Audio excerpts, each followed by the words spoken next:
और इनऑल बजट इनका अच्छा है सरकार का। उससे ज़्यादा महंगाई है और हमें ये बताया जाता है कि पाकिस्तान में टमाटर महंगे हैं, पाकिस्तान में कार महंगी है, पाकिस्तान में आटा नहीं मिल रहा है, तो इससे हमें क्या फ़र्क पड़ने वाला है। हमें तो अपने देश में सस्ता आटा चाहिए, हमने पाकिस्तान में जन्म थोड़ी लिया है। ये विपक्ष का बिखराव ही मोदी की जीत का कारण बनेगा। बजट हम अपने आशा अनुरूप नहीं रहा। हाँ, ये निराशा बजट है। इसमें हमें तो हमारी समझ में आया ही नहीं क्या आप लोगों ने किया। हमें तो दिख ही नहीं रहा कुछ किया आपने।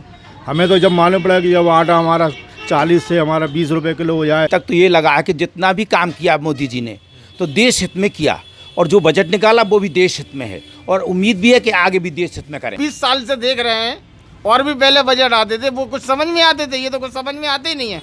कुछ इधर से निकल जाते, कुछ बगल से निकल जाते। नमस्कार, आप देख रहे हैं सूर्यांश न्यूज नेटवर्क। मैं शैलेन सिंह। आज मोदी सरकार के दूसरे कार्यकाल का बजट आ चुका है। बजट को लेकर जनता से पूछते हैं जनता क्या सोचती है।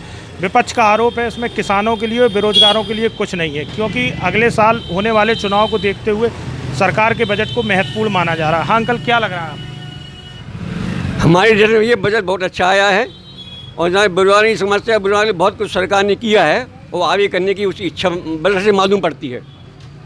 लोक लुभावन योजनाओं को लेकर लोक लुभावन बिल्कुल नहीं है। अगर लोक लुभावन होता तो बहुत सी सुविधाएं सरकार से दी जाती, जैसे वर्षा दिया कर रही हो, जैसे मोदी केजरीवाल जी हैं मुफ्त बिजली दे रहे हैं। ऐसे कोई घोषणा नहीं की है जो चुनाव देखते हुए की गई हो।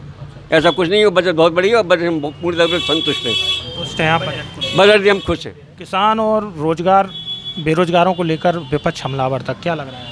देखो, बेरोजगार को भी रोजगार मिल रहा है, क्योंकि बेरोजगारों को रोजगार मतलब आगे ही मिलता रहेगा। किसान को समस्या बहुत से समाधान किया है, और कुछ समाधान बाकी रहा वो भी आगे हो जाएगा, ऐसी कोई बात नहीं है। ये बजट जो दिया है वो सारे बड़े लोगों के हिसाब से दिया। मध्यम वर्ग के लिए कोई भी ऐसी कोई सुविधा नहीं दी जिससे मध्यम वर्ग का आदमी जो है परेशान हो है, जो आज की तारीख में उसको कुछ सुविधाएं मिली होती हैं। आज आटा देखिए, आप तेल देखिए, इतना महंगा है जो रोज़मर्रा की चीज़ है, उससे हर आदमी परेशान है। हर वर्ग का, हर मध्यम वर्ग का आदमी परेशान है, हर ट्रेड का व्यापारी परेशान है। आपने जो दिया है वो सारे बड़े लोगों की गोद में झोली में डाला है। इससे और किसी को कुछ नहीं मिलने वाला है। अच्छा, आपको क्या लग रहा है कौन सी वो चीज़ें हों जो सरकार करती शिक्षा या स्वास्थ्य के मामले में या व्यापारियों के लिए, आपको क्या लग रहा है जिससे? भैया, स्वास्थ्य के लिए सबसे ज़्यादा सरकार को ध्यान देना चाहिए। आज सारा डॉक्टर लूटपाट करने बैठा, उसके बस की भी नहीं है कोई हम ये इलाज कर लेंगे, फिर भी उसके लिए वो अपने भर्ती कर लेते हैं। जब तक उसके बाद पैसा छीनते रहते हैं। इस पर गवर्नमेंट को इस पर लगाना चाहिए अंकुश कि इसकी जो है कार्रवाई प्रॉपर हुए, इलाज प्रॉपर हो। उसका पैसा कोई भी देने को मना नहीं करता, लेकिन उसका इलाज से तो संतुष्ट हो कम से कम मरीज। क्या लग रहा है इस बजट के बाद, जैसे इस साल 9 राज्यों में चुनाव है, अगले साल लोकसभा का चुनाव है, पीएम पद के लिए चुनाव है, कितना इफेक्टिव होगा बजट? मतलब क्या चुनौती रहेगी मोदी जी? नहीं, मोदी जी को चुनौती तो रहेगी, क्योंकि मध्यम वर्ग तो नाखुश है। कोई भी ऐसा काम नहीं हुआ जिससे मध्यम वर्ग का आदमी खुश रहा हो। वो तो चुनाव को देख के उन्होंने झुंझुना बड़े लोगों को पकड़ा दिया। बाकी बेचारा गरीब आदमी तो जो पहले था वो आज भी है, उसके लिए बोझ और डाल दिया। बजट हमारे हिसाब से सरकार ने इस साल अच्छा दिया है, और टैक्स में ज़रूर सोने चांदी में सोच रहे थे कि ये टैक्स कुछ कम करेंगे, लेकिन इन्होंने शायद एक्साइज ड्यूटी कुछ बढ़ाई है, इससे सोने चांदी के भाव में तेज़ी आई है। वैसे और इनऑल बजट इनका अच्छा है सरकार का। अच्छा, विपक्ष को लेकर आप क्या कहना चाहते हैं? विपक्ष कह रहा है ये सिर्फ चुनावी बजट है, इसमें कुछ किसान और रोजगार बेरोजगारों के लिए कुछ नहीं है। आपको क्या? विपक्ष के पास और कुछ बोलने के लिए है ही नहीं, तो वो तो किसी भी बात को सरकार के काम को खींचातानी करते हैं, तो उसी हिसाब से वो बोल रहे हैं। और वैसे आम जनता से आप पूछेंगे तो उनके हिसाब से बजट अच्छा है। जहाँ तक बजट की बात है कि अगर उन्होंने विकासित बजट जिसको कह रहे हैं, लेकिन जब महंगाई की मार को नहीं रोक पा रहे हैं। आज झांसी में दूध एक बजट के बाद एकदम 50 से 60 रुपये हो गया, आटा 40 रुपये किलो हो गया। अब जो इतने भी फ़ायदे अगर बजट में वो दे रहे हैं, तो अब मध्यम वर्ग के लिए क्या दे रहे हैं या गरीब को क्या दे रहे हैं? उनके लिए कुछ भी नहीं है। आज देश को जो ज़रूरत है कि महंगाई कंट्रोल करने की, आप महंगाई कंट्रोल कर नहीं रहे हैं। भ्रष्टाचार चरम सीमा पे पहुंच रहा है इस समय। तो विपक्ष कह रहा था कि किसानों के लिए और बेरोजगारों के लिए इस बजट में कुछ नहीं है। आप क्या कहेंगे? देखिए, किसानों का जहाँ तक सवाल है, अगर किसानों में ये देखा जा रहा है कि उनको फ़ायदा दिया जाता है इंश्योरेंस करके या किसी और की तरह से, लेकिन जब उनके पास भी तो महंगाई की मार पड़ रही है। आज महंगाई की मार क्यों नहीं रोक रही है हमारी सरकार? किसानों को अगर मान लीजिए अगर गेहूं अगर थोड़ा महंगा बेच रहे हैं, लेकिन जब वो शादी के लिए बाज़ार में आते हैं, सामान खरीदते हैं, अटैचियाँ खरीदते हैं, सब में 20% 25% की तेज़ी आ गई है। जब विपक्ष की सारी पार्टियां लगभग ये कह रही थी ये चुनावी बजट है सिर्फ, बाकी इसमें कुछ नहीं है, चाहे केजरीवाल हो, अखिलेश यादव हो या कांग्रेस हो। आपको क्या लग रहा है ये 2024 के लिए चुनावी बजट है क्या? नहीं, इसको हम ऐसा तो नहीं कह सकते हैं कि ये चुनावी बजट है, क्योंकि देश की कई मूलभूत समस्याओं को लेकर के उन्होंने बड़े कदम उठाए हैं और ऐसा नहीं है कि काम नहीं हो रहा है, ऐसे कुछ बहुत अच्छे हो रहे हैं। आज हमारा देश जो है विश्व में सर्वोच्च पायदानों की ओर बढ़ रहा है। ऐसा लग रहा है 24 में इस बजट के बाद क्या लग रहा है अभी मोदी जी के सामने कोई चुनौती होगी या मोदी वर्सेस आल होगा, क्या लग रहा है, या राहुल जी? देखिए, विपक्ष का बिखराव ही मोदी की जीत का कारण बनेगा, क्योंकि कोई भी विपक्ष में पार्टी नहीं है कि जो किसी नीति या मुद्दे को लेकर के काम करे। केवल धरना प्रदर्शन से कुछ नहीं होगा, आपको अपनी जनता के सामने जा कर के आपको बताना पड़ेगा कि हमारी ये नीतियाँ हैं, हमारे ये कार्य हैं। हमें क्या अभी तक तो ये लगा है कि जितना भी काम किया मोदी जी ने तो देश हित में किया, और जो बजट निकाला वो भी देश हित में है, और उम्मीद भी है कि आगे भी देश हित में करेंगे। अच्छा, क्या लग रहा है इसमें टैक्स पेयर के लिए तो छूट सीमा बढ़ाई गई है जी किसानों के लिए जो कर्ज मिलता है वो जारी रहेगा जी, और महिलाओं के लिए सम्मान बचत पत्र 2 लाख रुपए तक का 7.5% ब्याज की स्कीम है, सीनियर सिटीजन के लिए भी स्कीम है। वहीं विपक्ष लगभग सारी पार्टियां, कांग्रेस हो, केजरीवाल हो या अखिलेश यादव, वो सारी आरोप लगा रही है बजट सिर्फ एक चुनावी बजट है, इसमें किसानों के लिए और बेरोजगारों के लिए कुछ नहीं है। आपको क्या लगता है? हमें तो ये लगता है कि मैं तो देख रहा हूँ प्रत्यक्ष, अभी तक देखता आया हूँ कि मोदी सरकार ने जो भी कदम उठाया, जो भी काम किया वो देश हित में किया, भले ही टैक्स की लगाया हो या किसानों के बारे में सोचा हो या घोषणा की हो, वो सब देश हित में है।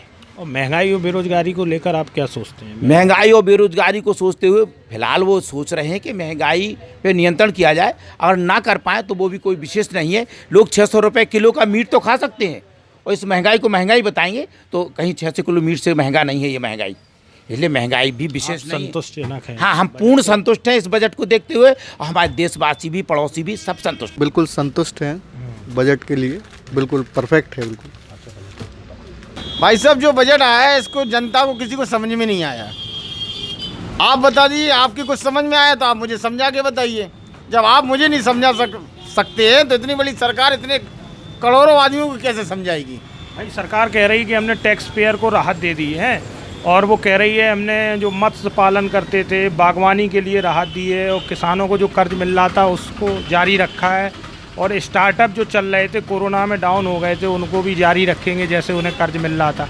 नहीं, ऐसा कुछ नहीं है भाई साहब। आज आप चले जाइए, मैं इतना बड़ा व्यापार करता हूँ, मेरे साल में लाखों करोड़ रुपए का कारोबार है। अगर मैं अपनी बैंक से अगर आपसे 10 लाख रुपए मांगता हूँ तो मुझे महीनों तो चक्कर लगाने पड़ेंगे और लाखों कागज़ मुझे दिखाने पड़ेंगे, और उसके बाद भी ये कहा जाएगा कि आप अगले महीने आइए।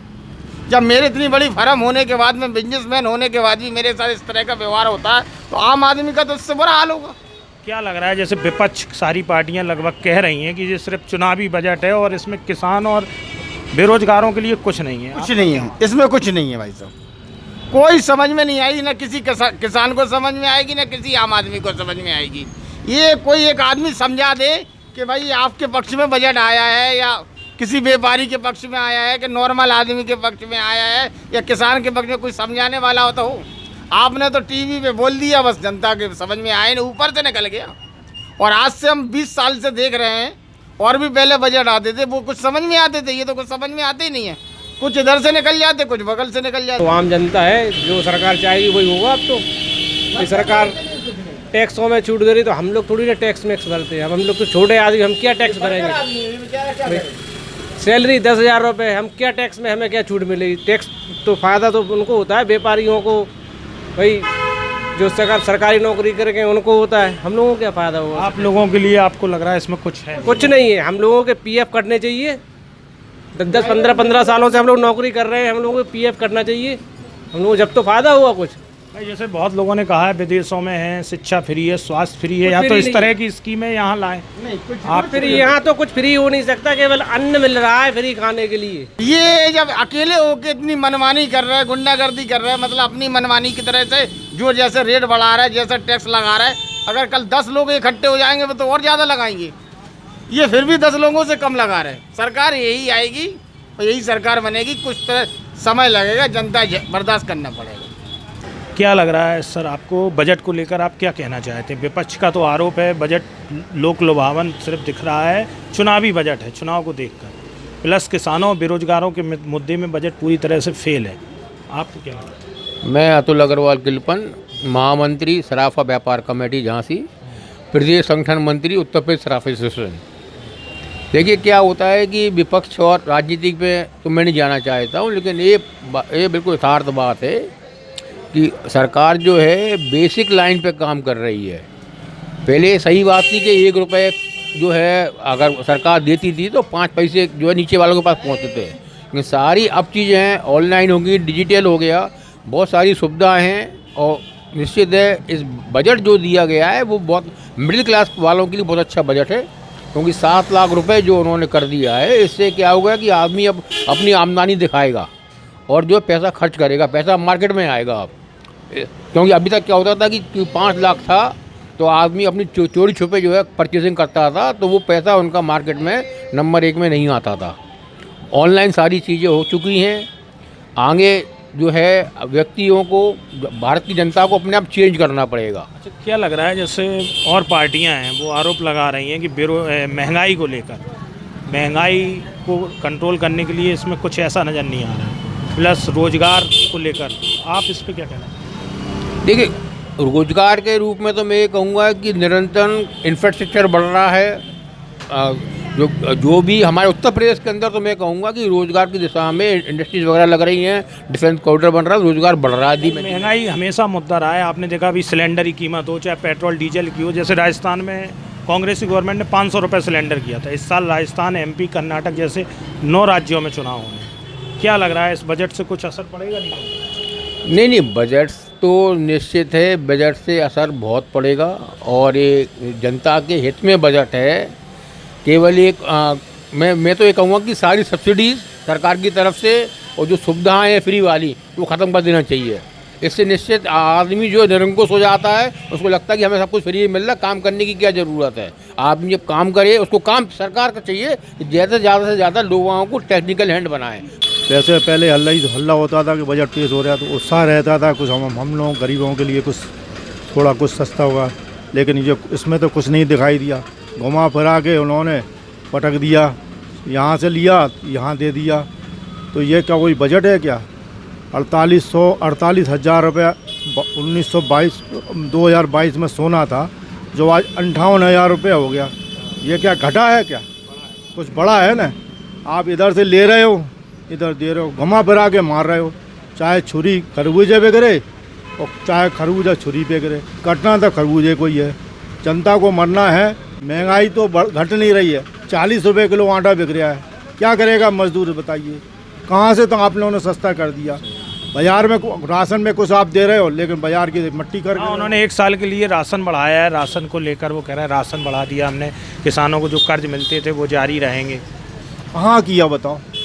किसानों के लिए अगर आपने किया, लेकिन आम पब्लिक के लिए जो शहरों के अंदर मर रही है, जो मजदूर 250-300 रुपये कमा रहा है, पता पड़े 40 रुपये किलो का आटा ले आ रहा है, गैस ले आ रहा है, तेल ले आ रहा है, उसके तो वहीं के वहीं हैं। भैया ये तो अच्छा है, और महिलाओं के लिए भी 2 लाख की स्कीम के लिए ब्याज 7.5% कर दिया है, और कर में 7 लाख की लिमिट कर दी है। मध्यम श्रेणियों के लिए, मध्यम श्रेणी वर्ग के लिए, मीडियम वर्ग के लिए 7,000 तक की लिमिट कर दी है, 7 लाख तक की। और भी स्कीम है। एक सीनियर सिटीजन के लिए 8% कर दिया है, ब्याज कर दिया है। और मतलब कुल मिला के अच्छा है बजट। तो अब इसका प्रधानमंत्री का भी चुनाव है। हाँ, अगले साल प्रधानमंत्री का चुनाव है, उसमें चुनौती तो रहेगी, लेकिन बहुमत मिलेगा। मोदी काम अच्छा कर रहे हो। बोलेंगे भाई आप क्या? काम बहुत अच्छा कर रहे हैं। अब विपक्ष तो क्या है, कोई भी विपक्ष हो, वो तो एक दूसरे के ऊपर तो उंगली उठाते ही है। बजट से आप संतुष्ट? बहुत बढ़िया, बहुत बेहतरीन। बजट में एक काम बहुत अच्छा ये हुआ है कि सिगरेट महंगी कर दिया आपने। सिगरेट से बहुत दिक्कत थी और सिगरेट के वजह से ज़बरदस्ती ना चाहते हुए हमारे देश के लगभग 4.5 से 5 लाख लोग वैसे ही मर जाते हैं सेकंड हैंड स्मोक से। जो आदमी सिगरेट पीता है वो तो मरता ही है या नहीं मरता है, वो उससे भी ज़्यादा खतरनाक होता है सेकेंड हैंड स्मोक, जो दूसरे व्यक्ति को सांस लेना पड़ती है और वो मर जाता है। उसकी वजह से देश में लगभग 4.5-5 लाख लोग हर साल मरते हैं। सिगरेट महंगी कर दी, सिगरेट 100 रुपये की कर दो बहुत अच्छी बात है, शराब महंगी कर दो बहुत अच्छी बात है, लेकिन आटा 40 रुपये किलो, हीरे सस्ते कर दिए आपने, टीवी सस्ता कर दिया, कार सस्ती कर दी, लेकिन पेट्रोल तो सस्ता करो पहले आप। हमारे किस मतलब का है वो कार, जब हमें इतना महंगा 130 रुपये हमें मालूम पड़ता है वो देना पड़ता है टोल। यहाँ से ललितपुर जाना में 2-3 टोल मिलते हैं, जितना का पेट्रोल डलता है उतने में हमारा मालूम पड़ता है कि टोल का खर्चा आ जाता है। इनको सस्ता करना चाहिए, ना कि हीरों को। हीरे हमारे किसी काम के नहीं है, हीरे तो उनके लिए हैं जिन्हें आटा से मतलब है जो गृहस्थी वाली चीज़ें, खाने पीने गृहस्थी वाली चीज़ें हैं वो सस्ती करनी है। अब ये इन लोगों ने इतना बर्बाद करके रखा हुआ है आम आदमी को। जैसे कि आज इन्होंने 7 लाख रुपए छूट दे दी हमें। 7 लाख रुपए का मतलब होता है 2333 रुपये प्रतिदिन की आय। इतने की बिक्री नहीं हो रही है, प्रॉफिट तो बहुत दूर की बात है। और क्या बताऊं आपको मैं, कोरोना पैंडेमिक में भी काफ़ी व्यापार, कोरोना में हम लोगों का व्यापार पूरी तरह 101% चौपट रहा, और उसके बाद भी सारे खर्चे हमारे सर पर लदे रहे, चाहे वो नल का बिल हो, बिजली का बिल हो या कोई भी हो। एक नया बिल और लग रहा है विपक्ष कह रहा है, नया बिल और भी आ गया है। उस नया बिल में अभी तक हम बिजली का, पानी का सिर्फ बिल दिया करते थे, अब पानी का टैक्स भी लगना शुरू हो गया है। मेरी दुकान में नल का कनेक्शन ना होने के बावजूद भी 18,000 रुपये, हमारी 2 दुकानें हैं, पिताजी ने हम 2 भाइयों को 2 दुकानें दी हैं, 36,000 रुपये का हमारे ऊपर वाटर टैक्स आया है। ये हालत है, इस तरह से लूट मचा रखी है इस सरकार ने, या इस उसमें क्या बोलना चाहिए उसके लिए शब्द नहीं मिल रहे मुझे। इतनी ज़्यादा ज़रूरत से ज़्यादा महंगाई है, और हमें ये बताया जाता है कि पाकिस्तान में टमाटर महंगे हैं, पाकिस्तान में कार महंगी है, पाकिस्तान में आटा नहीं मिल रहा है, तो इससे हमें क्या फ़र्क पड़ने वाला है। हमें तो अपने देश में सस्ता आटा चाहिए। हमने पाकिस्तान में जन्म थोड़ी लिया है, हम इंडिया में रहते हैं, इंडिया के नागरिक हैं। आपका मतलब है खाने वाली चीज़ें कम होनी चाहिए, सस्ते रेट होने चाहिए, ताकि आम आदमी खाना 2 वक्त का अपने पैसे से कमा कर खा सके, ना कि उसे सरकार के ऊपर आश्रित रह करके। 81 करोड़ से अधिक जो लोग भुखमरी के शिकार हैं, या जो आटा दाल चावल लेकर के खाना खा रहे हैं, उनके पास पैसा बचे तो बेचारे वो राशन, कुछ ज्वेलरी परचेस करने आए, जूते चप्पल और कपड़े खरीदने आए। आज दुनिया का सबसे बड़ा बेरोजगार देश इंडिया बन चुका है। इंडिया सबसे बड़ा बेरोजगार देश है, ये हमारे लिए अत्यंत दुखद है। 107% में हम लोग भुखमरी की श्रृंखला में हैं, सेंचुरी क्रॉस कर चुके हैं। ये हमें इसके लिए कुछ सरकार तो अपना लक्ष्य $5 ट्रिलियन की इकोनॉमी बनाने में लगी हुई है। ये सिर्फ शब्दों से हो रहा है, हम लोग माइनस जा रहे हैं। जिस वक्त कांग्रेस की गवर्नमेंट थी उस वक्त GDP हमारी 10+ हुआ करती थी, और आज -24 है। ये भले ही शब्दों से या आंकड़ों के अनुसार हमें जो भी दिखा दें, लेकिन हाल फिलहाल में ऐसा कुछ नहीं है। व्यापार की बहुत बुरी हालत है, बहुत बुरी हालत है, भरी सारक चल रही है और हम लोग साइलेंट बैठे हुए हैं। आपको ये वीडियो कैसा लगा कमेंट्स बॉक्स में अपनी राय जरूर दीजिए। चैनल को फ्री में सब्सक्राइब करना ना भूलें।